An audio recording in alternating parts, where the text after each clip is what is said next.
El relato escogido de la Comisión de la Verdad se llama El hombre que no fue. Este se trata de una persona, este es Rafael. eh, Él vivió dentro del conflicto armado. Nació en este ámbito, en este contexto. Cuando él tenía 1 año de edad, sus padres fueron asesinados por grupos armados. Por esta razón, él pasó a estar a cargo legalmente de su abuela y su abuelo.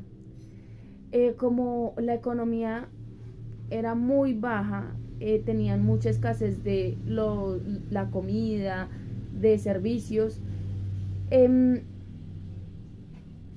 Cuando él cumplió aproximadamente 9 años, debió retirarse del colegio y empezar a trabajar, a vender eh, cosas que preparaba su abuela, a lustrar zapatos, y en ocasiones era tan extrema la situación que debía recoger basura y de allí sacar lo que sirviera para poder alimentarse, él y sus abuelos.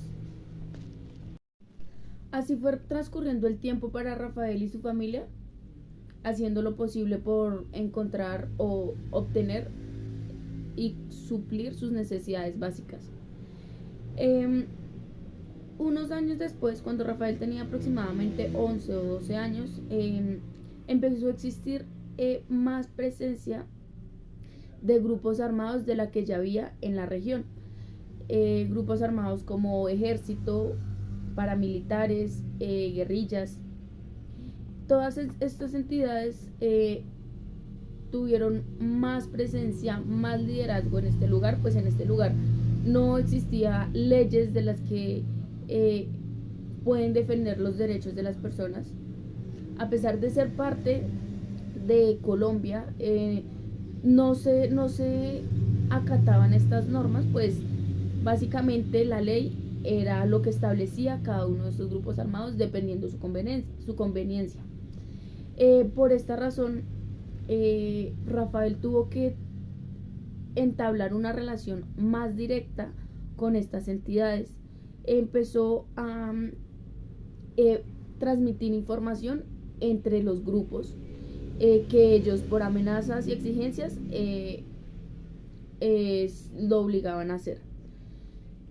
Asimismo, un grupo de muchachos, el grupo social de la que hacía parte Rafael, se vio obligado a esta misma regla. Relacionando la vida de Rafael, esta situación en específico, con lo que menciona Jean-Paul Lederich, podemos decir que él plantea que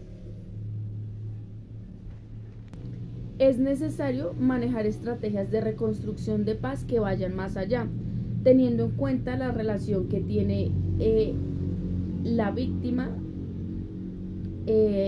y el victimario, en este caso pues Rafael y los grupos armados.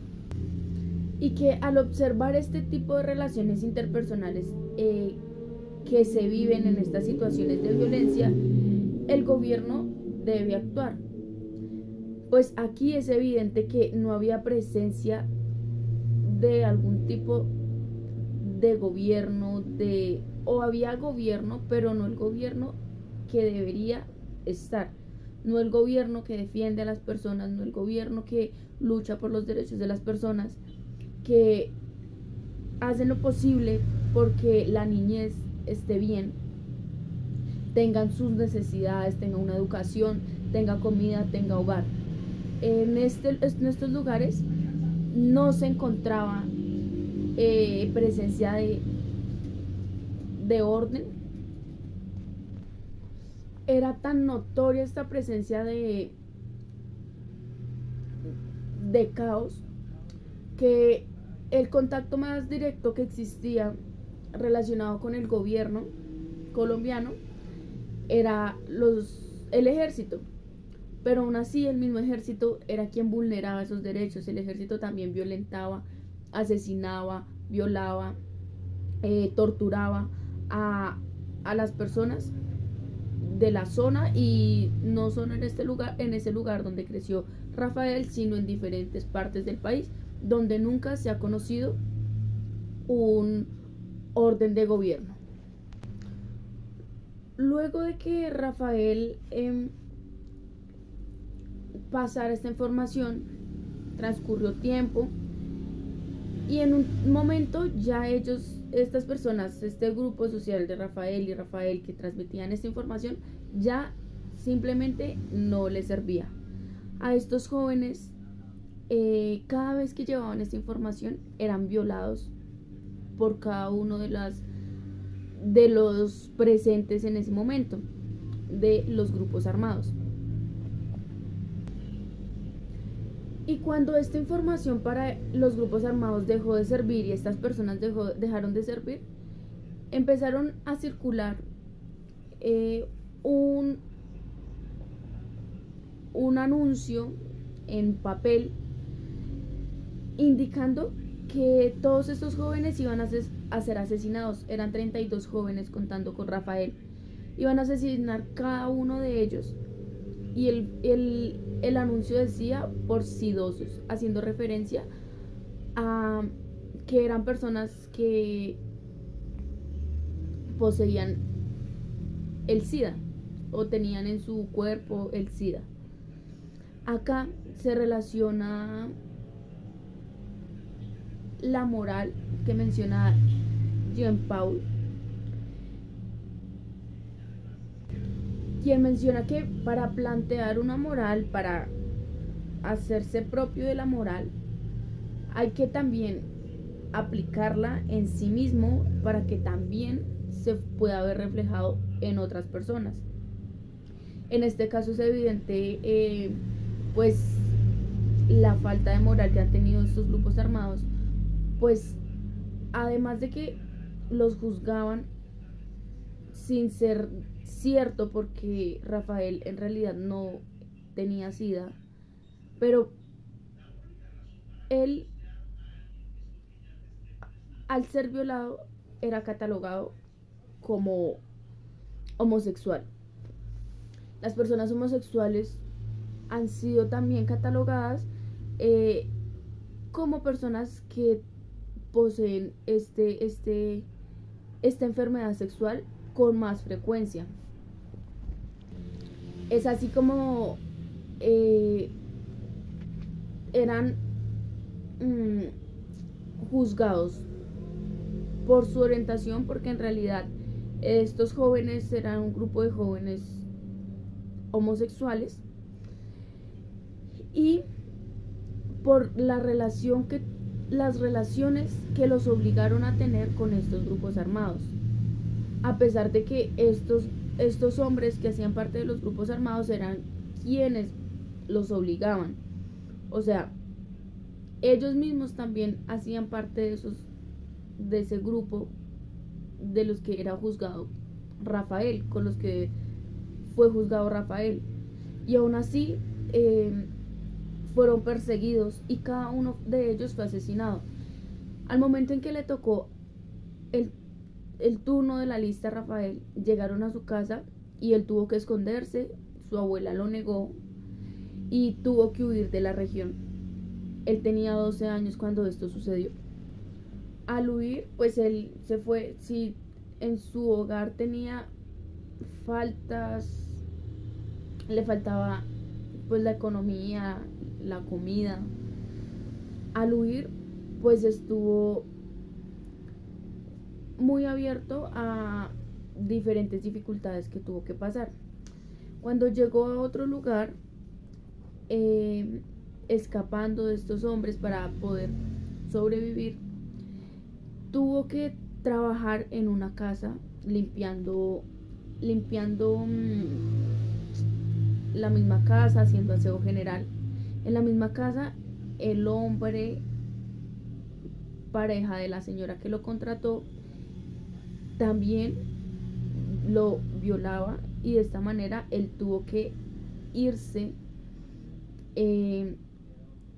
sin decir nada, porque él sabía que no existía ley, que no tenía dónde poner un denuncio, dónde poner una queja, y que si enfrentaba a la mujer o al hombre, el hombre lo iba a negar y por su situación no le iban a creer a él.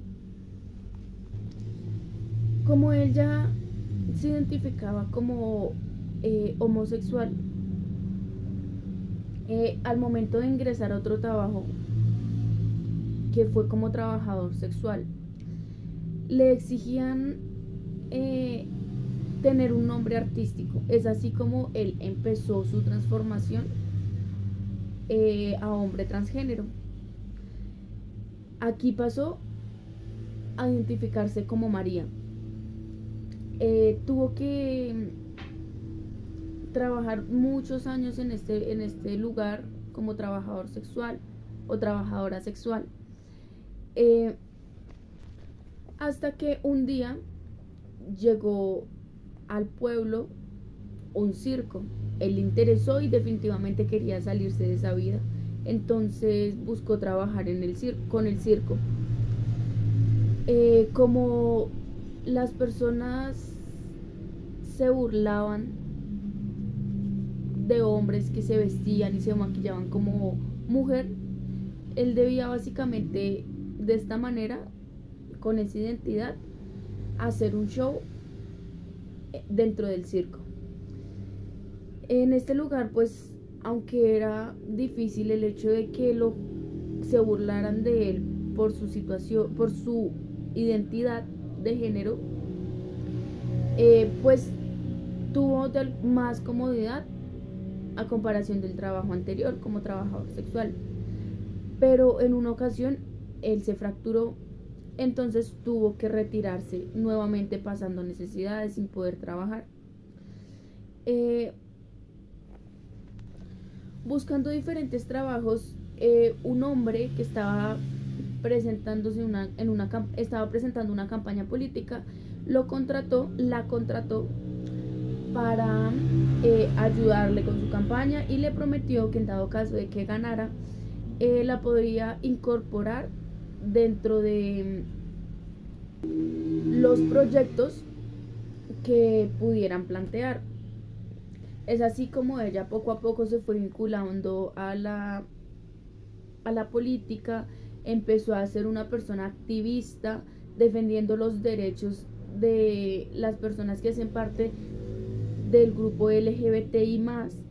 Empezó a iniciar proyectos de salud para personas que tuvieran enfermedades sexuales como el SIDA, y empezó a defender en general los derechos tanto de las mujeres como de las personas con identidad de género diferentes, y también buscó proponer proyectos para las personas inmigrantes, específicamente venezolanos, que pudieran tener un comedor comunitario. Todos estos grupos a los que ella defiende, hoy en día es activista, pudieran hacer parte de él. Es así como finalmente se vincula lo que menciona Jean-Paul Lederich, de que se debe buscar más allá para generar una resolución y paz de los conflictos. Se debe buscar más allá de lo que tradicionalmente tiene el gobierno. Es evidente que el gobierno tiene muchas regiones abandonadas en todos los aspectos básicos de la vida de una persona, y son violentados por todos estos grupos armados, como ya mencioné anteriormente. Entonces, en este caso, la estrategia que ha buscado María es defender sus derechos, buscar otras opciones fuera de lo que le propone el gobierno o fuera de lo que establece el gobierno.